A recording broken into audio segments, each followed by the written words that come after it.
हमने 2 पार्टियों का अध्ययन कर लिया है और कल जैसे कि हम चर्चा कर रहे थे तो आप देखेंगे कि ये पार्टियां बहुत ही सरल भाषा में है और इसमें अब्दुल बहा प्रकृति के भी अलग अलग उदाहरण देते हुए फिर कुरान शरीफ और बाइबल से भी कुछ उद्धरण की पुष्टि करते हुए लोगों को प्रेरित कर रहे हैं कि प्रभु धर्म के प्रचार प्रसार के लिए वो अलग अलग प्रांतों में जाएं। तो यहाँ पर हम जानते हैं कि चूंकि उत्तर अमेरिका के बहाइयों को ये दायित्व दिया गया था तो ये पार्टियां अलग अलग प्रांतों में के लोगों को भेंट किया गया है। जैसे कि पहला वाला उसमें 9 थे और बाकी दूसरे वाले में 16। पूरा जो संयुक्त राज्य है अमेरिका में 50 स्टेट्स हैं। तो आज हम तीसरा ले सकते हैं। अगर हमारे आप में से किसी के कोई प्रश्न हो या स्पष्टीकरण आपको चाहिए या कुछ आपको जोड़ना है तो आप जरूर डॉक्टर साहब, ये सिरातुल मुस्तकीम के बारे में आप बता रहे थे। हाँ, यहाँ पर अब्दुल बहा ने कहा है ना, to walk the straight path. Abdul Baha यहाँ कहते हैं तो सिरातुल स्ट्रेट पाथ का मतलब तो यही हुआ, क्योंकि कुरान शरीफ के पहले ही सूरे में फातिहा में तो यहाँ पर अब्दुल बहा भी कहते हैं कि लोगों को आमंत्रित करो कि सब वो सत्य के मार्ग, स्ट्रेट पाथ, सही राह पर चले, सीधे मार्ग की राह दिखाओ। हाँ, सबको ये मार्ग दिखाओ जी, हमें सच्चा मार्ग दिखाओ। जो सच्चा मार्ग। तो यही तो जो लोग मुस्लिम बैकग्राउंड के हैं तो वो, और यहाँ पर ये भी है ना, कोटेशन है एक्चुअली। उन्होंने पहला तो हदीस का हिस्सा लिया, ओ अली इफ अगर ईश्वर चाहेंगे तो एक आत्मा को तुम्हारे माध्यम से, हाँ, एक आत्मा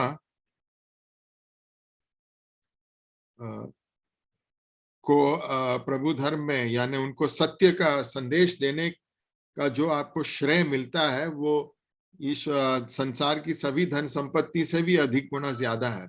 और फिर यहाँ पे कहते हैं कि प्रार्थना करो, और कुरान शरीफ से ही ये लिया गया है कि हमें सत्य मार्ग के मार्ग पे चलने के लिए, हमें सीधे मार्ग की राह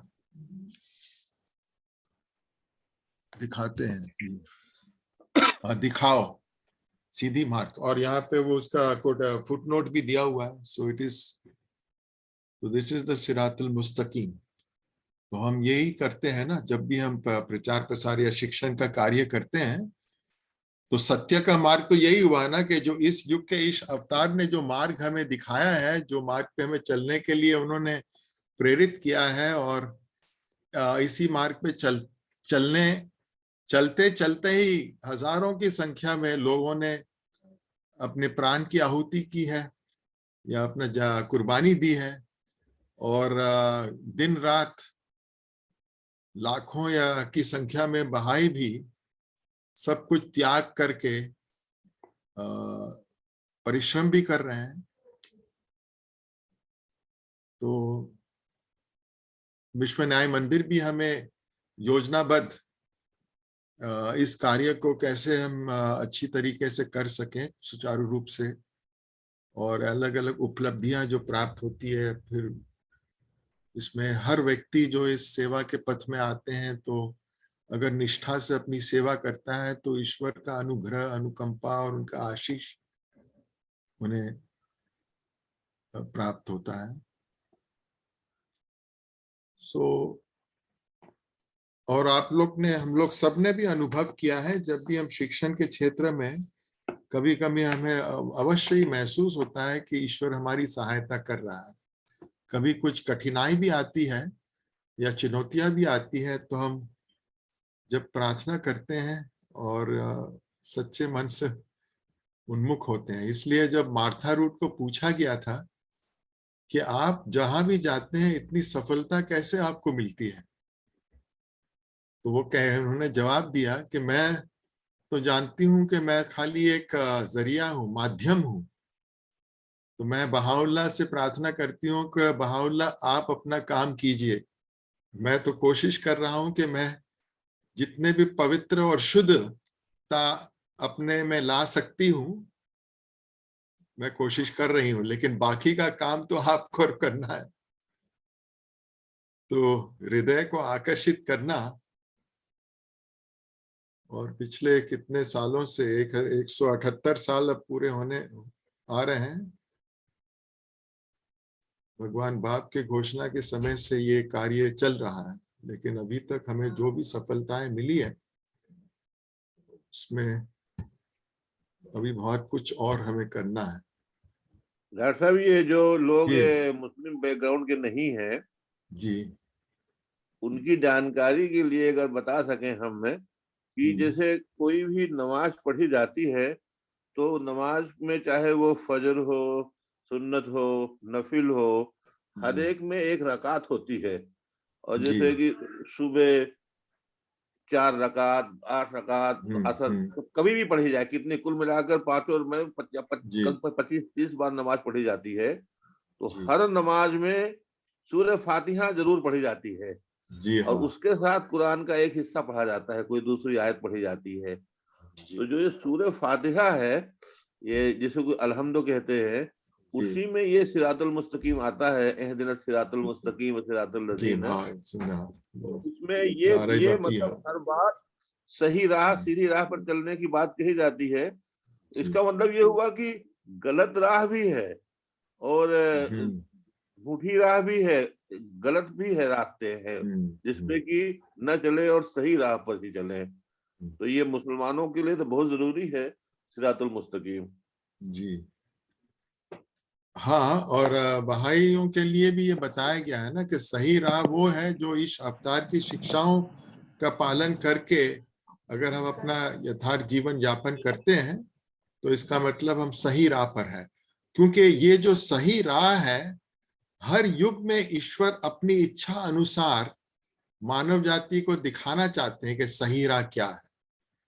तो इसलिए जब वो सलात या जो अनिवार्य प्रार्थना है यहूदियों के लिए उस समय सही राह पर अगर चलने के लिए वो बैतुल क्या है जेरूसलम, बैतुल इस्लाम, या वहां पर अपना वो किबला होता था।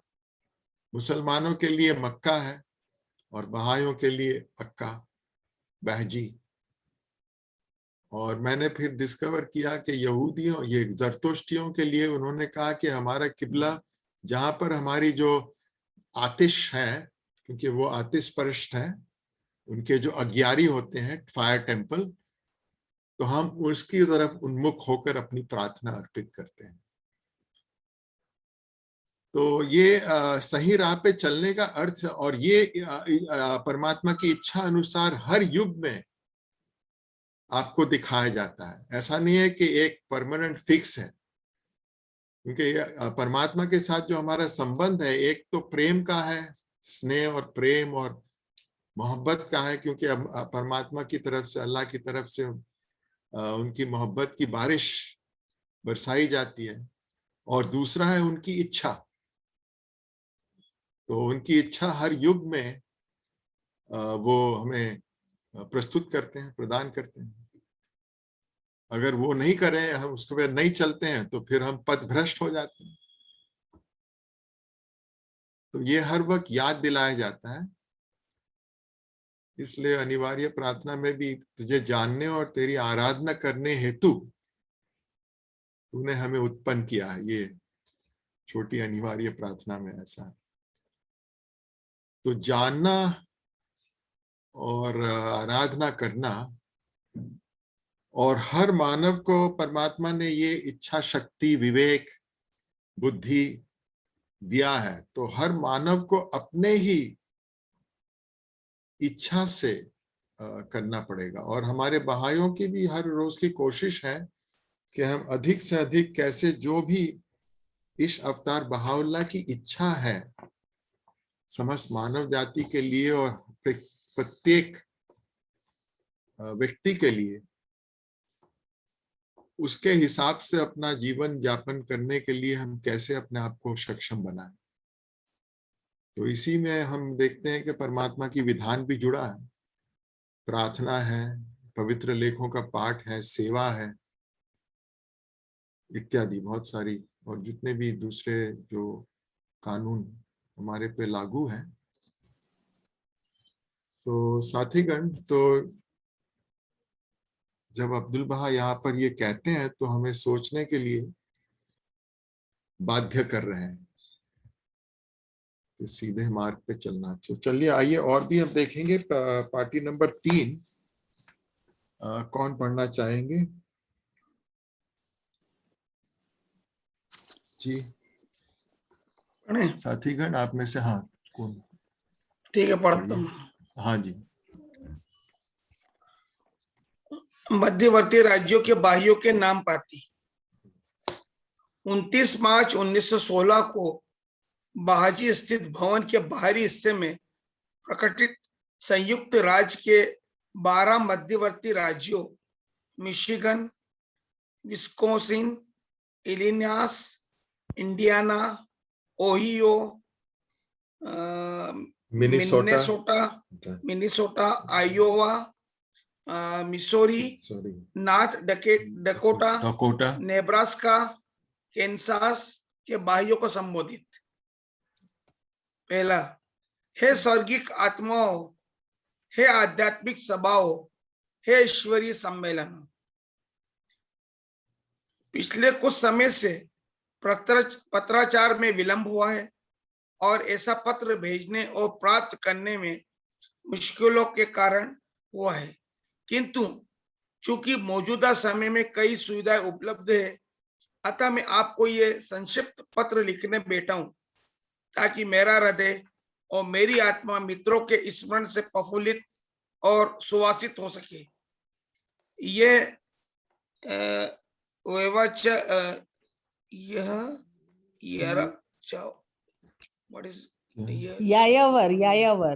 यायावर, सॉरी, हाँ ये थोड़ा, यस, ये यायावर ने घूमने रहने वाला व्यक्ति, सॉरी, इसका मतलब है निरंतर उस एक में पावन परमात्मा की दहलीज पर प्रार्थना करता रहता है और प्रभु के अनुयायियों की ओर से सहायता, कृपा और दिव्य संपुष्टि की याचना करता है। आपका विचार सदा मेरे मन में रहता है। आपको मैंने ना भुलाया है और ना ही भुलाऊंगा। मुझे आशा है उस परम पावन सर्वशक्तिमान परमेश्वर की कृपा से आपकी निष्ठा, अस्तित्व, दृढ़ता और अडिगता बढ़ती रहेगी और आप ईश्वरी सुरभि की ओर अधिक प्रसार के माध्यम बनेंगे।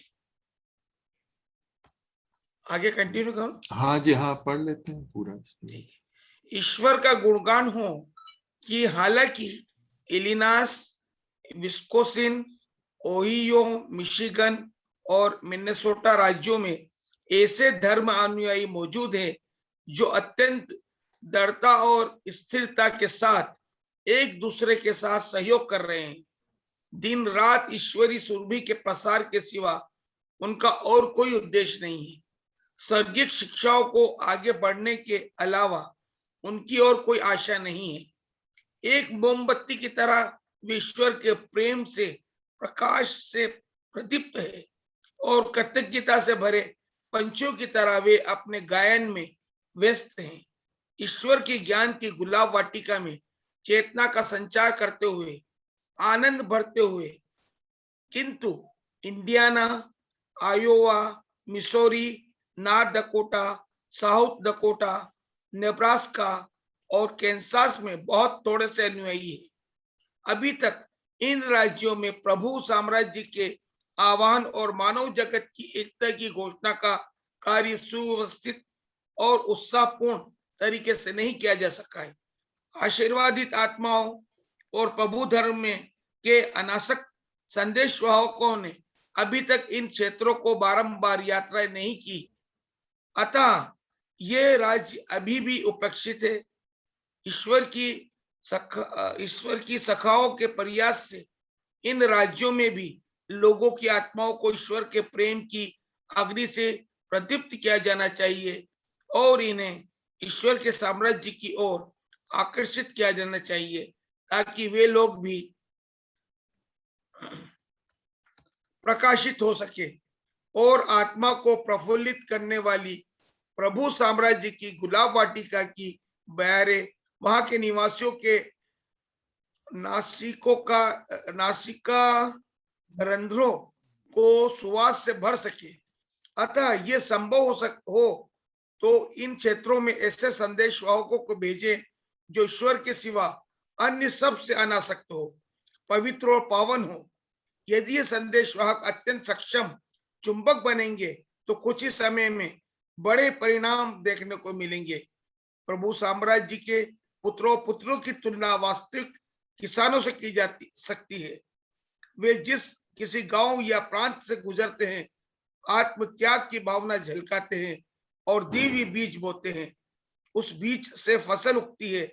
इस संदर्भ में महिमा में ईश्वर वाणी यानी गॉस्पेल में कहा गया है, जब विशुद्ध बीजों को उर्वरक धरती का पर बिखेरा जाता है तो स्वर्गीय आशीर्वाद और कृपा प्राप्त होती है। मेरी आशा है कि आपको दिव्य सहायता और संपुष्टि प्राप्त हो और आप दिव्य शिक्षाओं के प्रचार प्रसार में कभी अपना हौसला नहीं खोए। दिन प्रतिदिन आपके प्रयास, परिश्रम और उदारता बढ़ते रहे। जी बहुत बहुत धन्यवाद। अभिवादन और प्रशिक्षित हो आपकी।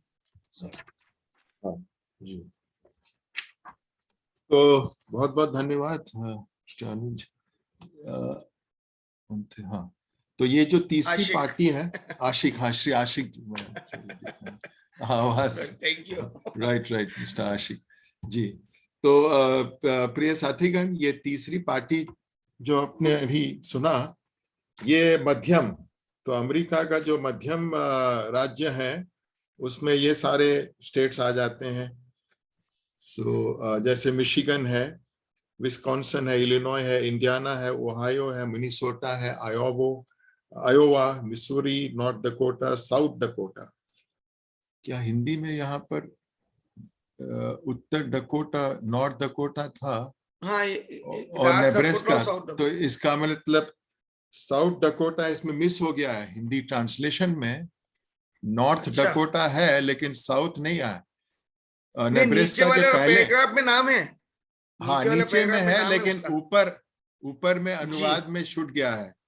मिसौरी, नॉर्थ डकोटा, उसके बाद नेब्रास्का आ गया। तो यहाँ पर नॉर्थ साउथ डकोटा होना चाहिए, हाँ साउथ होना चाहिए। नीचे वाले में है लेकिन यहाँ पर शायद अनुवाद जिसने किया है छूट गया है। और लास्ट में कैंसस है। तो ये हमें याद रखना है ताकि हम अपने राष्ट्रीय आध्यात्मिक सभा को बता दें कि हिंदी में अगली बार जब छापेंगे या जो भी हम download soft copy digital version है उसमें ये डालना जरूरी है। क्योंकि जब मैंने आपका नॉर्थ डकोटा सुना तो मैंने कहा कि साउथ डकोटा भी तो होना चाहिए। तो फिर यहाँ जब मैंने देखा तो वहां मिसिंग था। तो साथीगण बेटी चाय की चुस्की लेने लग गए और क्या हो सकता है। हाँ, उन्होंने नॉर्थ लिया, साउथ छोड़ दिया। लेकिन वो ये आप देखेंगे अमेरिका का जो भौगोलिक जो नक्शा है उसमें, तो यहाँ पर अब्दुल बहा क्या कहते हैं, उन्होंने सबको ये आह्वान किया कि अच्छा, सबसे पहले तो हम जानते हैं कि पहला विश्व युद्ध के वजह से बीच में कुछ समय के लिए वो संपर्क नहीं हो रहा था, आदान प्रदान का जरिया जो बंद हो गया था।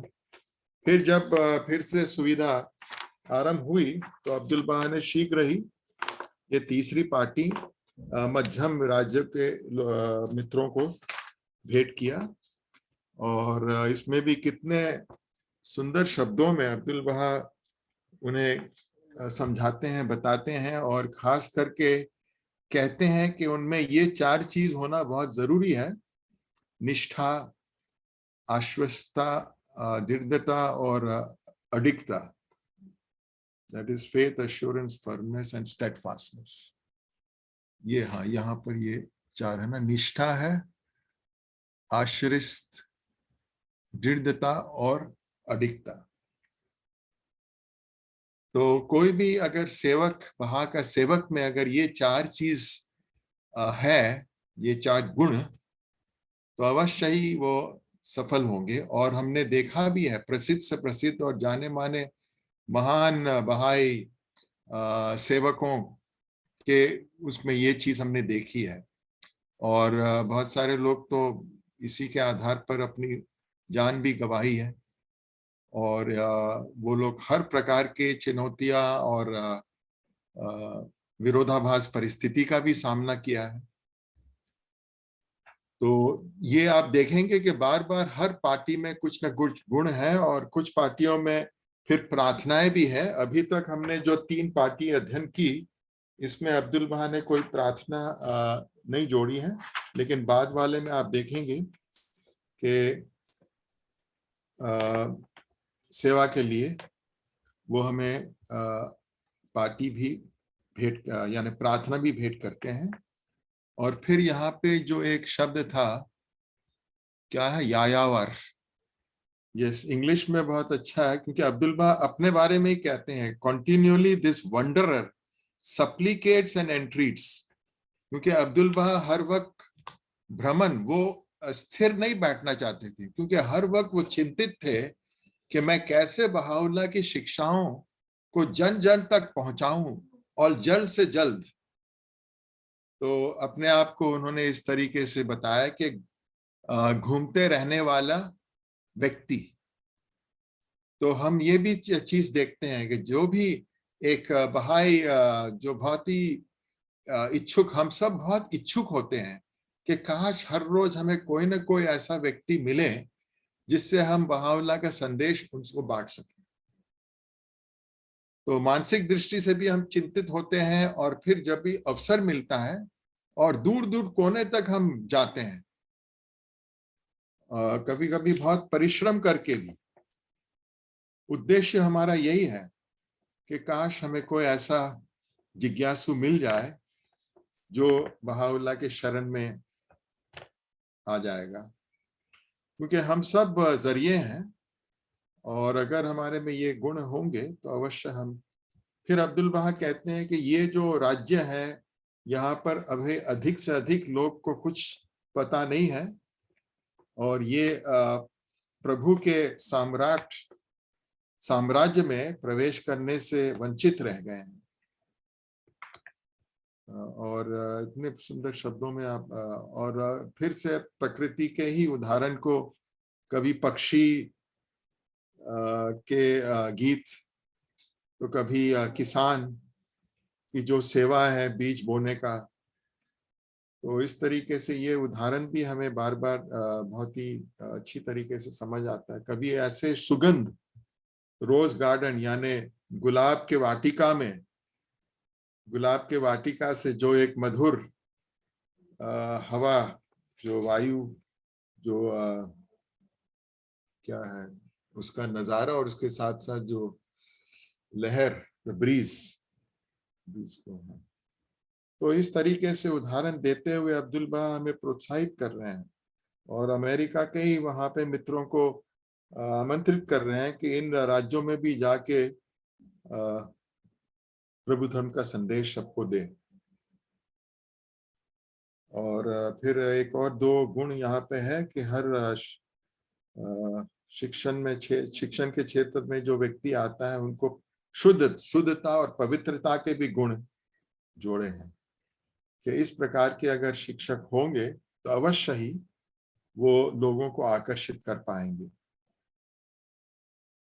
और फिर से किसान का ही बात आता है, और बाइबल से फिर से एक उदाहरण लिया है, क्योंकि ईसा मसीह भी जब अपनी वाणी, अपना संदेश लोगों को देते थे तो वो भी उसको पैराबल्स कहते हैं ना, कहानियों के माध्यम से, कहानी, मुहावरे, इस तरीके से वो लोगों को समझाते थे।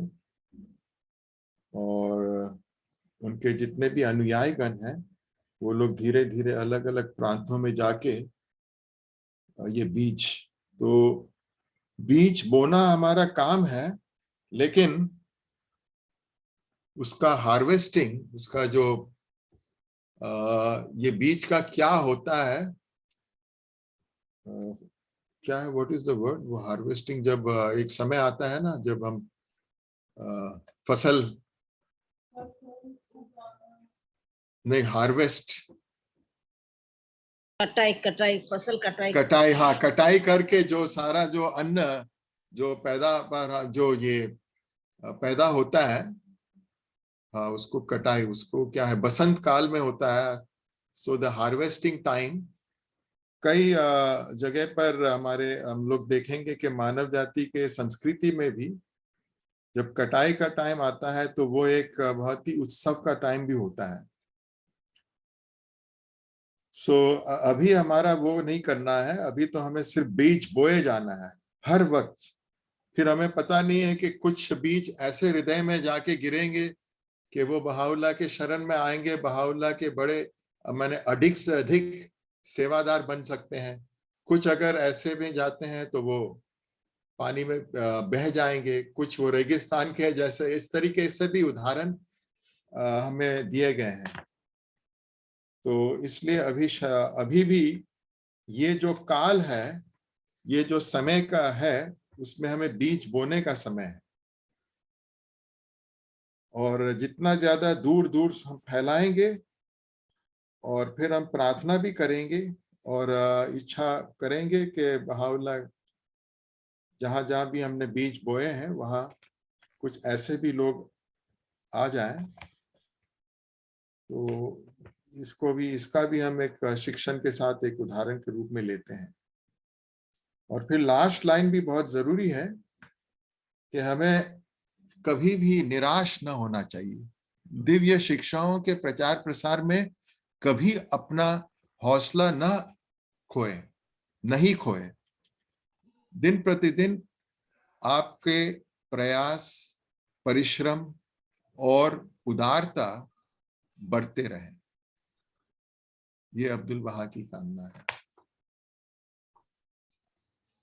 तो हम लोग आज जिस तरीके से भी हम अपनी मूल गतिविधि में वृद्धि लाना चाहते हैं, अधिक से अधिक तो हमारी मूल गतिविधि में जो सांख्यिक दृष्टि से उसका जब मूल्यांकन करते हैं तो हम देखते हैं कि भक्ति पारक बैठकें होते हैं।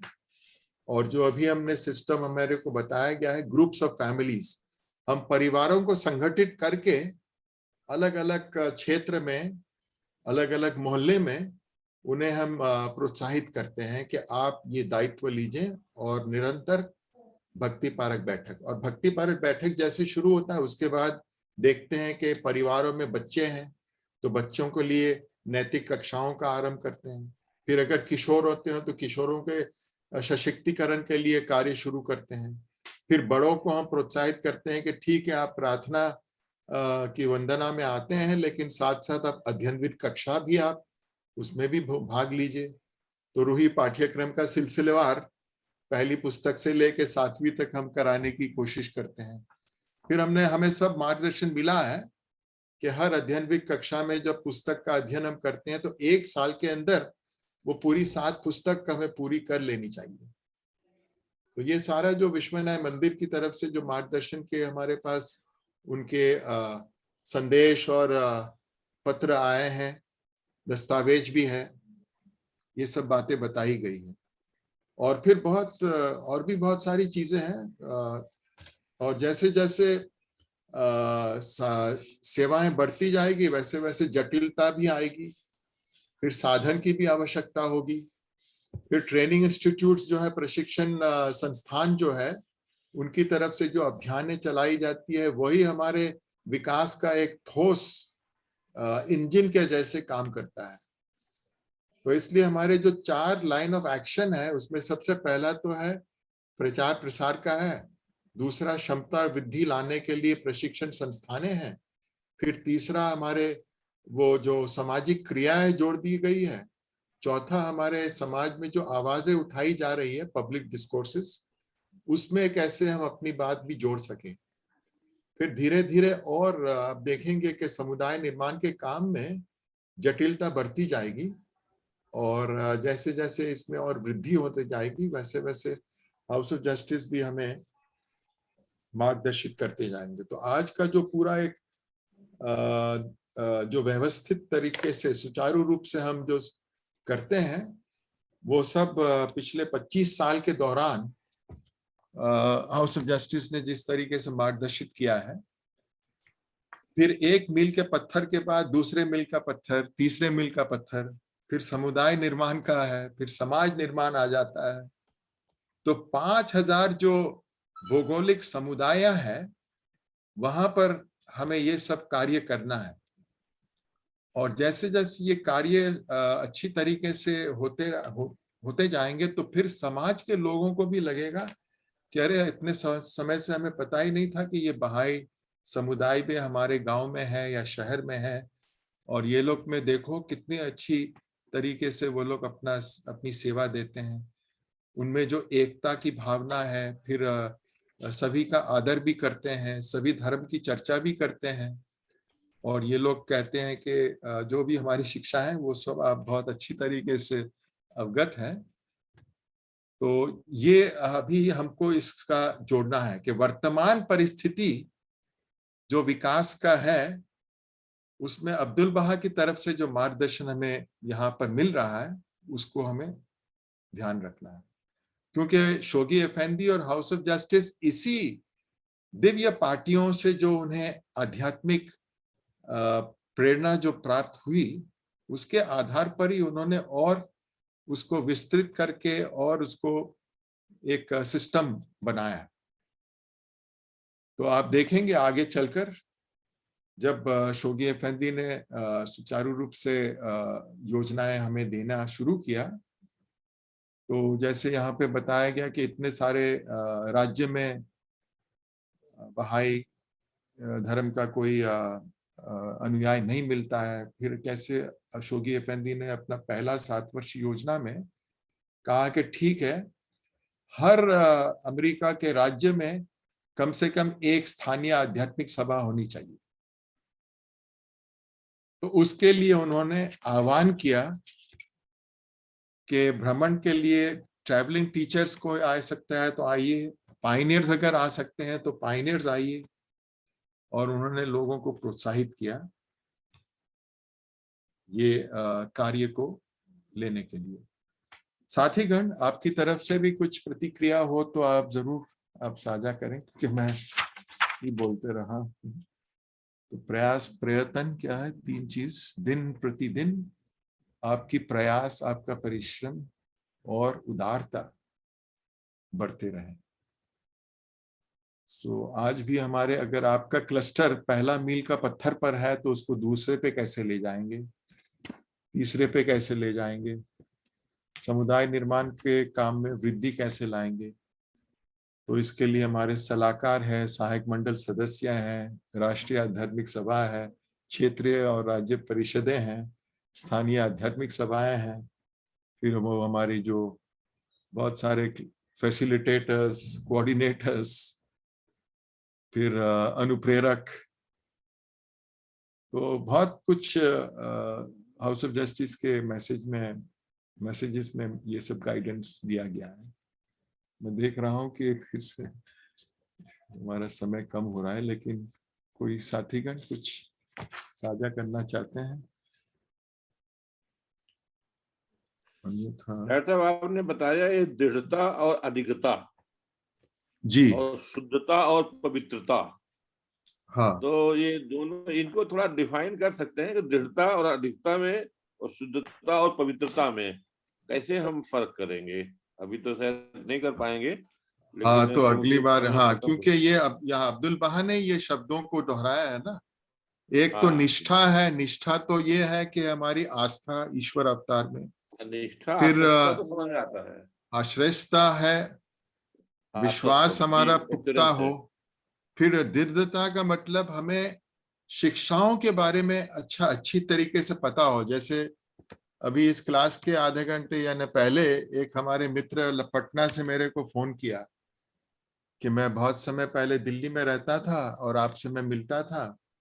फिर उन्होंने कहा कि मैं बहाई हूं, लेकिन मेरे को एक चीज चुभ रही है, वो ये है कि बहाउल्लाह ने दफनाने की प्रथा दी है, तो आप कृपया आपकी संस्थाओं को सबको बताइए कि ये जो शिक्षा है उसको हटा दिया जाए, क्योंकि हम तो जलाने की प्रथा में हम विश्वास करते हैं। तो मैंने कहा कि आपको बहाई शिक्षाओं को और अच्छी तरीके से अध्ययन करें और आप अपनी इच्छा पत्र में बहाउल्लाह ने सबसे पहले तो हर व्यक्ति को कहा है कि हर व्यक्ति को अपना अंतिम इच्छा पत्र लिखना चाहिए। तो मैंने उनको बहुत अच्छी तरीके से समझाया, न तो मैंने हाँ कहा न तो ना कहा, खाली मैंने कहा कि आप सोचिए कि अब्दुल बहा ने हमें समझाया है कि हम लोग का जो हम कैसे उत्पन्न हुए उसमें भी प्रकृति के नियम के अनुसार धीरे धीरे, तो इसीलिए एक साइंटिफिक प्रोसेस है। अब अगर आपकी अपनी अंतिम इच्छा पत्र में आपको स्पष्ट करना चाहिए, और अगर आप बहाई हैं तो आप जरूर लिखना चाहेंगे कि जो ईश अवतार ने शिक्षा दी है उसके अनुसार ही मेरी अंतिम संस्कार करना चाहिए। लेकिन फिर वो अभी समय नहीं है, तो मैं कल भी बताऊंगा और भी क्या क्या उन्होंने कहा। तो अब उनको हम समझाएंगे, हम उसको अगर हम ऐसे जबरदस्ती करेंगे कि नहीं नहीं आपको यही करना है, तब तो वो भाग जाएगा।